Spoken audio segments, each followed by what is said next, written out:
la journée incroyable d'hier.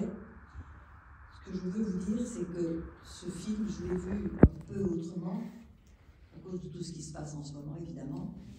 Et j'ai été tout à fait bouleversée par le courage des gens qui sont allés à cet enterrement, parce que jamais, même sous Brejnev, même sous Staline, la Russie a été aussi bouclée, aussi enfermée, aussi terrorisée.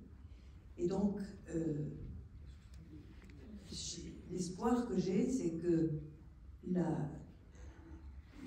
mythe que va devenir Navalny et ce grand sacrifice qu'il a fait de sa personne, de sa vie, c'est nourriteur. Je pense que là, c'est vraiment une chose qui va transformer la société russe.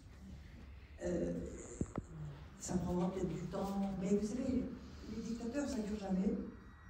Et on a des exemples, des retournements colossaux, parce qu'à la fin du nazisme, tout le peuple allemand avait hurlé avec Hitler, et puis tout d'un coup, en l'espace de quelques mois, ils ont rejeté le nazisme.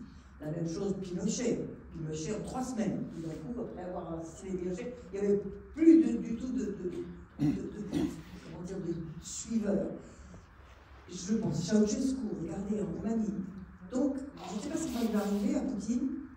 Il fait bien attention, là, je peux vous dire, il vit vraiment bouclé dans son bunker parce que tout le monde a essayé de l'incinérer, tout le monde a essayé de faire quelque chose, mais ça va tomber tout seul.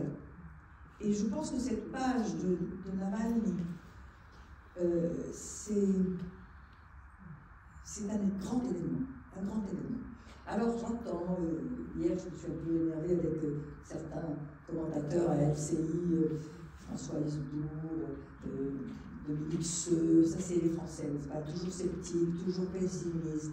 On est toujours plus sage quand on est pessimiste, parce qu'on a toujours raison. C'est plus facile d'être pessimiste que d'être optimiste. Mais je pense qu'ils ont tort. Je pense que ce qui est arrivé est une page déterminante dans l'histoire de la Russie. Imaginez-vous que je l'ai croisé, Navalny. Un jour, j'étais au festival de Moscou, c'était en 19, pas très longtemps, évidemment. Et j'avais... En 19, non. 2000. Oui. En 2019. Au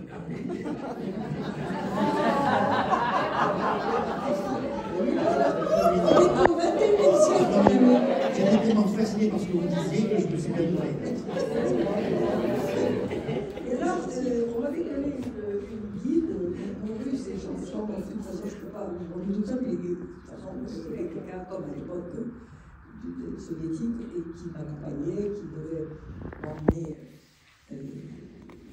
faire ce que je souhaitais. Je voulais visiter un musée, qui est le musée de Tretjakov, où il y a les grandes icônes de Rublev, et il y a aussi un tableau de mon ancêtre, justement. Alors je voulais aller voir ça. Je sors du musée et je vois un bel homme avec un jeune garçon. Je dis à ma guide, mais c'est Navalny. Elle me dit oui, et elle se carapate. Elle s'en va un peu le coup de cœur. Moi je vais le voir, je lui parle, je lui dis vous êtes Alexei Vladimir Osrovitch, le patronyme russe, Navalny. Il me dit oui, je me présente. Alors il était très étonné que je me reconnaisse. Il me dit ah, en France on me connaît. Je me dis bien sûr qu'il vous connaît, vous pensez. Vous avez un visage quand même, on ne peut pas oublier. On a eu le temps de bavarder un petit peu. Il allait au musée avec son jeune garçon.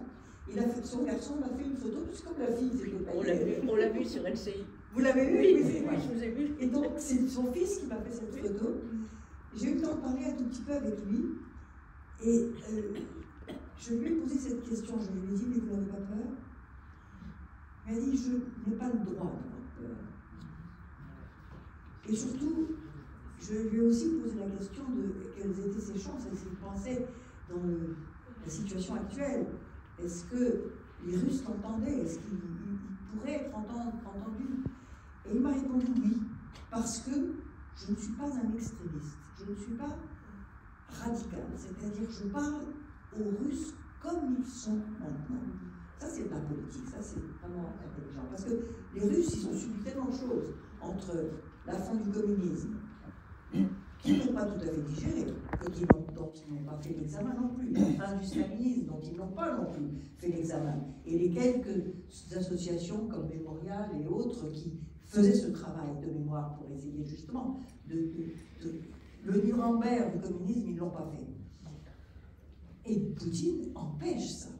Il a d'ailleurs dissous Mémorial, ils ont eu le Nobel quand même, enfin, et il y a une répression que vous n'imaginez même pas. J'ai deux amis qui sont cinéastes, une qui est auteure dramatique et l'autre qui est metteur en scène de théâtre et de cinéma. Elles sont en prison parce qu'elles ont fait un film sur les jeunes femmes qui étaient séduites par des islamistes et qui partaient. Il y en a eu beaucoup en Russie qui sont partis en Syrie. Et quand elles revenaient, évidemment, elles ont fait une pièce de théâtre là-dessus. On les a arrêtées parce qu'elles faisaient l'apologie du terrorisme. C'est tout à fait faux, elles sont des artistes, elles s'intéressent au sujet contemporain.